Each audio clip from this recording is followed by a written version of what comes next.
하나님을 아는 지식이 믿음과 삶의 모습을 결정합니다. 하나님을 아는 만큼 믿음이 성장하고 믿음이 성장하는 만큼 삶이 변화됩니다. 그래서 우리는 힘써 하나님을 알아야 합니다. 하나님이 어떤 분이십니까? 오늘 본문 15절에 말씀을 합니다. 모세가 제단을 쌓고 그 이름을 여호와 니시라 하고, 여호와 니시, 하나님은 나의 깃발이라는 뜻입니다. 전쟁에서 승리를 하게 되면 빼앗은 성읍에 승리자의 깃발을 꽂게 됩니다. 여호와 니시란 하나님께서 승리를 주셨으므로 하나님의 깃발을 세운다 라는 뜻입니다.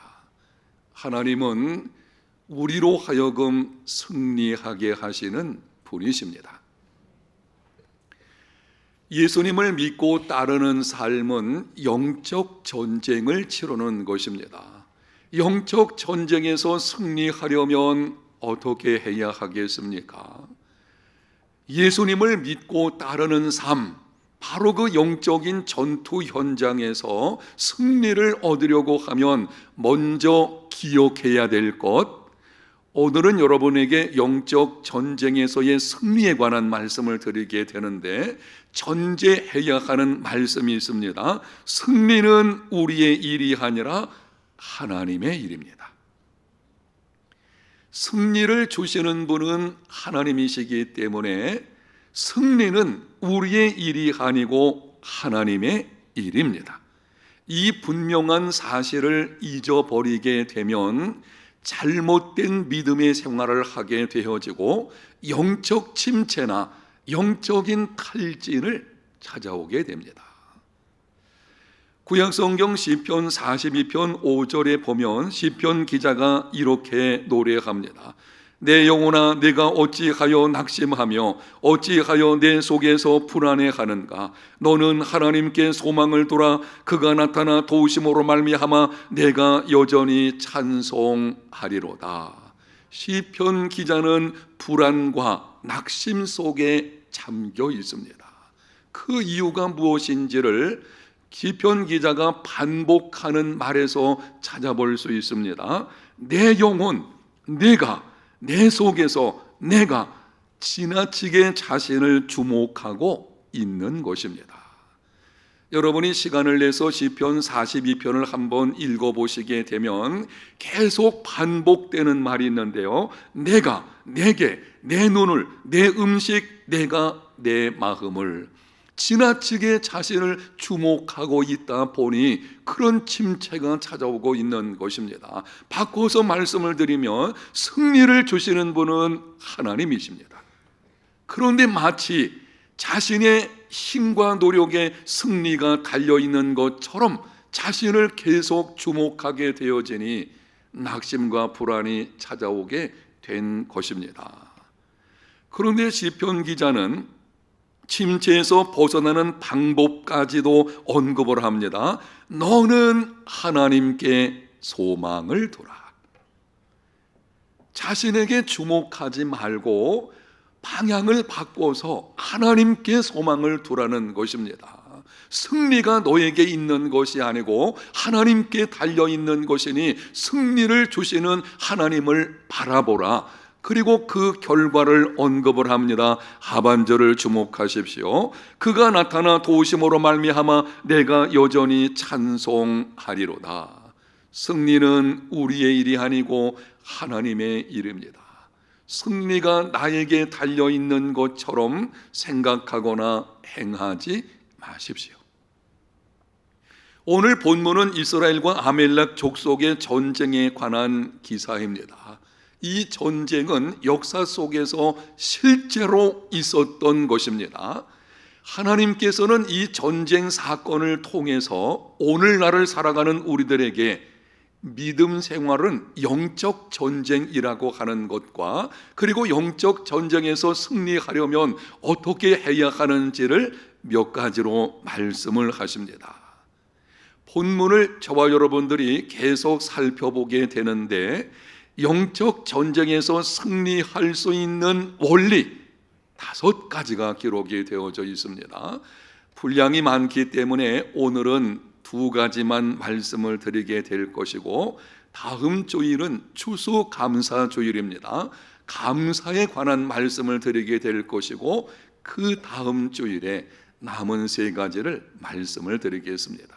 첫 번째로, 소극적인 믿음에서 적극적인 믿음으로 나아가라.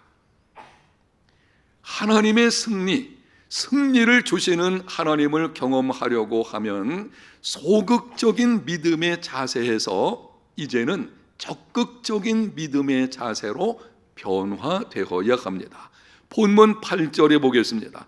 그때에 아말렉이 와서 이스라엘과 르비딤에서 싸우니라.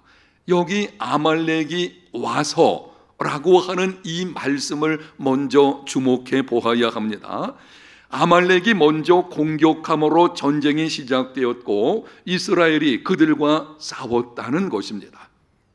일반적인 전쟁들 중에 하나쯤으로 생각할 수 있겠지만, 애굽에서 나온 이스라엘 백성들이 전쟁을 치르는 과정들을 살펴보게 되면 이 말씀이 중요한 의미가 있습니다. 애굽에서 나온 이스라엘 백성들이 전쟁 치른 것은 4단계로 되어 있습니다. 첫 번째 단계가 출애굽기 13장에 기록되었는데요, 그때는 하나님께서 전쟁 자체를 만나지 않게 하시고 약속의 땅으로 올라가는 지름길이 있음에도 광야길로 돌아가게 하셨습니다. 2번째 단계는 출애굽기 14장의 기록입니다.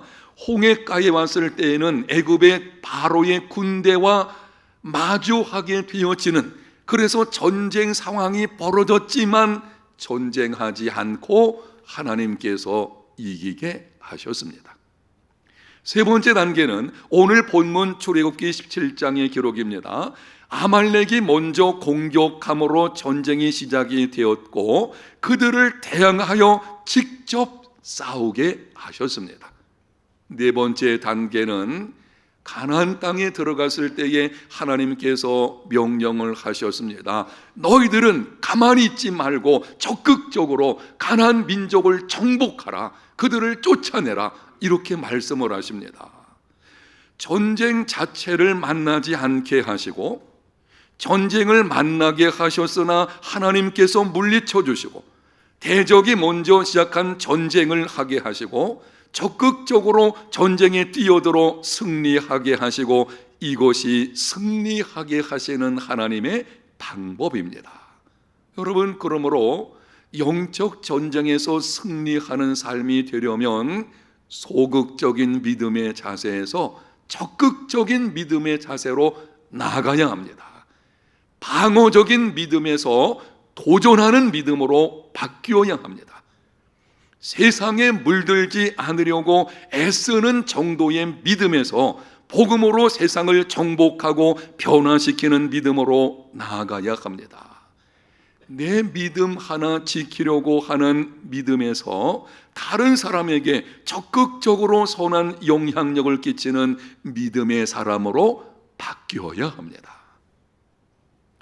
직장 생활하는 성도들을 보게 되면 크게 2 종류로 나눌 수가 있는데요, 한 종류의 사람은 이렇게 생각을 합니다.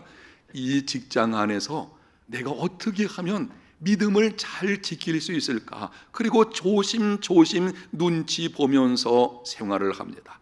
다른 한 종류의 사람은 이 직장에서 누군가에게 내가 복음을 전해서 함께 신앙생활을 함으로 하나님 나라를 확장시켜야 되겠다, 그리고 기회를 보는 사람이 있습니다.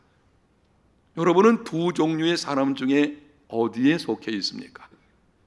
예수 믿는다는 것 세상이 요즘에 우습게 여기죠. 옛날과 달라서 예수 믿는 것에 대해서 세상 사람들이 그리 매력적으로 느끼지 않은, 사실은 이 복음이라고 하는 것은 세상의 어떤 것보다도 더 매력적인 것이거든요. 복음을 깊이 알면 알수록 거기에 기쁨이 있고 자유가 있고 능력이 있거든요. 세상이 주는 것과는 비교할 수가 없어요. 그런데 세상은 그것을 알지 못하다 보니 예수 믿는 것을 우습게 생각합니다. 그런 세상 속에서 믿음 지키는 거 쉬운 일이 아니겠죠. 여러분이 실제 직장이나 사업장이나 삶의 현장에서 믿음을 지켜내려고 할 때에 그게 쉬운 문제는 아닐 것입니다. 여러분, 그러나 그런 믿음 하나 지키려고 하는 소극적인 자세를 가지면 하나님의 깃발을 세울 수 없습니다. 내 믿음은 지킬지 모르지만 세상을 이기는 하나님의 승리, 바로 그 하나님의 승리하게 하시는 역사를 이루어낼 수가 없는 것입니다. 적극적인 믿음의 자세로 바뀌어야 합니다. 그리스도인의 삶의 자세가 어떠한지 바울이 에베소 교회에 보내는 서신에서 몇 가지 말씀을 하고 있는데요, 여러분의 이해를 좀 도와드리기 위해서 이 몇 가지 성경 구절을 통해서 말씀을 드리도록 하겠습니다. 에베소서 4장 25절, 그런즉 거짓을 버리고 각각 그 이웃과 더불어 참된 것을 말하라. 거짓을 버리는 것만으로는 충분하지 않습니다. 이웃과 더불어 참된 것을 말해야 합니다. 에베소서 4장 28절, 도둑질하는 자는 다시 도둑질하지 말고 돌이켜 가난한 자에게 구제할 수 있도록 자기 손으로 수고하여 선한 일을 하라. 도둑질하지 않는 것만으로 충분하지 않습니다. 그리스도인의 삶은 그 이상으로 덕을 가난한 자에게 구제할 수 있도록 자기 손으로 수고하여 선한 일을 힘써야 합니다. 에베소서 4장 29절, 무릇 더러운 말은 너희 입 밖에도 내지 말고 오직 덕을 세우는 데 소용되는 대로 선한 말을 하여 듣는 자들에게 은혜를 끼치게 하라. 무릇 더러운 말은 입 밖에도 내지 말아야 하지요. 예수 믿는 사람이 더러운 말, 상스러운 말, 비루한 말을 써서는 안 될 것입니다.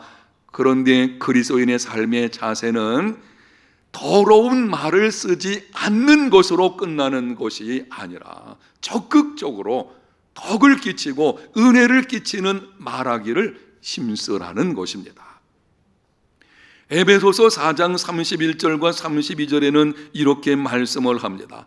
너희는 모든 악독과 노함과 분냄과 떠드는 것과 비방하는 것을 모든 악의와 함께 버리고 서로 친절하게 하며 불쌍히 여기며 서로 용서하기를 하나님이 그리스도 안에서 너희를 용서하심과 같이 하라.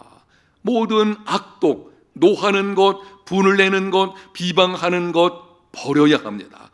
여러분, 그런데 우리의 삶의 원리는 성경에서 이렇게 말씀을 합니다. 그것을 버리는 것만으로는 충분하지 않다. 그 이상으로 서로 친절하게 하며 불쌍히 여기며 하나님이 그리스도 안에서 우리를 용서하심같이 용서해야 합니다. 무슨 말씀을 주시는 것입니까? 승리하게 하시는 하나님을 경험하려면 소극적인 삶의 자세에서 적극적인 믿음의 자세로 나아가야 합니다. 여러분의 요즘의 신앙의 모습은 어떻습니까? 많은 그리스도인들이 그저 내 믿음 하나 지키려고 하는, 세상 속에서 살아갈 때에도 이런 방식으로 이야기를 합니다. 나는 다른 사람에게 해를 끼치지 않으니까 그래도 괜찮은 사람이야. 물론 그러게 살아야 되겠죠. 그런데 성경은 거기서 끝나는 것이 아니에요. 정말 우리에게 주어진 승리의 삶, 세상을 변화시키는 승리를 경험하는 삶이 되려고 하면 그것으로 끝나는 것이 아니라 오히려 세상 속에서 이제는 적극적으로 복음을 전하고 선한 일을 힘쓰는 이러한 믿음의 사람들, 저와 여러분이 다 되시기를 축복합니다. 두 번째는 최선을 다하라, 동시에 기도에 손을 들라. 영적 승리의 삶의 두 번째 원리입니다. 최선을 다하라, 동시에 기도의 손을 들어야 한다. 아말렉이 공격해 왔을 때 모세가 어떻게 했는지 본문 9절과 10절에 말씀을 합니다.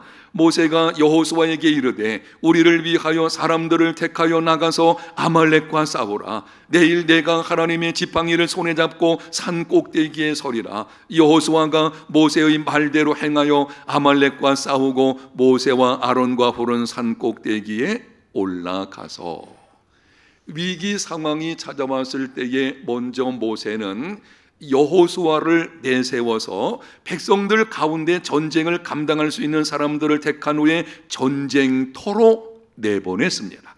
그리고 자신은 하나님의 지팡이를 잡고 산 꼭대기에 올라가 기도했습니다. 최선을 다하여 현실 문제에 직면하고 동시에 기도의 손을 들었습니다.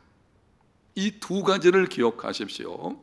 인생길에서 위기 상황에 찾아왔을 때, 지금 이스라엘 백성들이 광야길을 걷고 있는데 이 광야의 삶은 예수 믿는 우리들의 삶과도 같습니다. 광야 생활이 시작되었을 때에 제일 먼저는 마실 문제 때문에 힘들었죠. 그 다음에는 먹는 문제 때문에 힘들고, 마시고 먹는 문제, 이 문제가 좀 해결될 것 같으니 이제는 대적과의 전쟁 문제, 인간관계, 이런 일들이 찾아오고 있는 것입니다. 이러한 일들이, 인생의 위기가 찾아왔을 때에 모세가 한 첫 번째 행동은 최선을 다하여 현실에 직면하는 것입니다. 그리고 동시에 하나님 앞에 나가서 기도했습니다. 기독교 역사를 보면 많은 그리스도인들이 양극단에 치우쳐서 실패하는 믿음의 삶을 살았습니다. 한 극단은 기도하지 않고 인간적인 방법으로 모든 것을 해결하려는 것입니다. 기도한다고 해결되나? 내가 노력해야지, 내 힘으로 해결되는 것이지 무슨 기도한다 그래서 그런 문제가 해결될 수 있겠나. 하나님의 도움이 없이 모든 일을 자신의 힘과 지혜와 능력으로 해결하려고 합니다. 다른 한 극단은 현실을 무시하고 기도만 하는 것입니다. 금식하며 부르짖어 기도는 하는데 현실 문제를 방관하고 아무런 조치를 취하지 않습니다. 둘 다 잘못된 것입니다. 오래전에 들었던 이야기인데요, 간혹 이런 사람들이 있습니다. 중병을 앓고 있는 사람을 향해서 너 수술칼 대면 죽는다, 내가 너를 위해서 기도할 것이니 나에게 오면 된다. 아주 이상한 사람이에요. 그래서 병을 키워가지고 결국 죽음에 이르게 하는 것을 볼 수가 있습니다. 소위 무슨 은사를 받았다고 하면서 영적인 사람이라고 하면서 이런 방식으로 대하는 경우가 있는데요, 이게 한 극단에 속한 잘못된 것이죠. 어떤 정신과 의사가 이런 말을 한 적이 있습니다. 많은 그리스도인이 쉽게 고칠 수 있는 정신적 질환을 귀신 들렸다고 기도만 하다가 병을 키워서 찾아온다. 호미로 막을 것을 가래로 막는 일이 벌어지게 되는 것입니다. 양극단은 잘못된 것입니다. 승리하게 하시는 하나님을 경험하기 원한다면 현실을 직시하고 최선을 다해야 됩니다. 동시에 하나님 앞에 엎드려 기도해야 합니다. 승리는 기도의 자리에서 시작됩니다. 그래서 우리는 이 두 가지를 함께 균형 잡힌 믿음의 삶을 살아내야 합니다. 여러분, 그런데 오늘 본문 11절에 놀라운 말씀이 있는데요, 모세가 손을 들면 이스라엘이 이기고 손을 내리면 아말렉이 이기더니, 여호수아와 백성들이 최선을 다해서 싸우고 있는데 정작 승리는 모세의 기도의 손에 달려 있었습니다. 손을 들면 이스라엘이 이기고 손을 내리면 이스라엘이 패하는 것입니다. 우리에게 주시는 하나님의 말씀은 분명합니다. 하나님의 승리를 경험하려면 기도의 손을 들어야 한다. 따라합니다. 기도의 손을 들라. 기도의 손을 들고 있는 동안 영적 승리는 이루어지게 되는 것입니다. 신약성경 에베소서 6장에 보게 되면 영적 전쟁에서 하나님의 전신 갑주를 입으라고 말씀을 합니다. 구원의 투구를 쓰고 진리의 허리띠를 띠고 의의 호심경을 붙이고 평안의 복음의 신발을 신고 믿음의 방패를 가지며 성령의 검인 말씀을 붙잡으라. 그런데 내용을 주목해서 보게 되면 거기에 기도가 빠져 있는 것처럼 보이지 않습니까? 바울은 하나님의 전신 갑주들을 언급을 하고 그리고 그 다음에 기도에 관해서 말씀을 합니다. 모든 기도와 간구를 하라, 이렇게 붙여서 말씀을 하시는 것입니다. 기도는 하나님의 전신 갑주들 중에 하나가 아닙니다. 바울이 그렇게 분리해서 말씀하는 것은 기도는 하나님의 전신갑주 전체와 관련된 것이기 때문입니다. 진리의 허리띠를 띠고 있어도 기도하지 않으면 진리를 따라서 살아낼 수 없습니다. 의의 호심경을 붙이고 있어도 기도하지 않으면 의로운 삶을 살아낼 수 없습니다. 평안의 복음의 신발을 신고 있어도 기도하지 않으면 복음의 열매를 기대하기 어렵습니다. 믿음의 방패를 가지고 있어도 기도하지 않으면 힘이 없어서 그 방패를 쉽게 떨어뜨릴 수 있게 되는 것입니다. 구원의 투구를 쓰고 있다고 할지라도 기도하지 않으면 구원의 즐거움을 누리지를 못하게 되고요. 성령의 검인 말씀을 붙잡고 있어도 기도하지 않으면 손에 힘이 없으니 그 말씀을 따라서 능히 살아내지 못하게 되는 것입니다. 사랑하는 여러분, 기도는 그것 자체가 영적인 싸움이며 동시에 힘이요, 능력이요, 에너지입니다. 아멘. 우리가 분명히 기억을 하셔야 돼요. 기도는 전신 갑주들 중에 한 부분이 아니에요. 그거는 그 모든 것을 가능케 만드는 힘이고 능력이고 에너지입니다. 그래서 기도할 때에 비로소 이 하나님의 전신갑주 입은 것이 다 작동을 하게 되는 것이고, 어떤 경우에도 기도는 나중이 되어서는 안 되는 것입니다. 승리하게 하시는 하나님을 경험하려면 기도의 손을 들어야 합니다. 종교 개혁자인 마르틴 루터가 이렇게 말을 했습니다.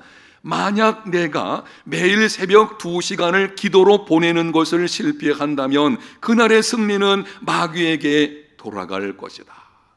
승리는 기도의 자리에서 시작됩니다.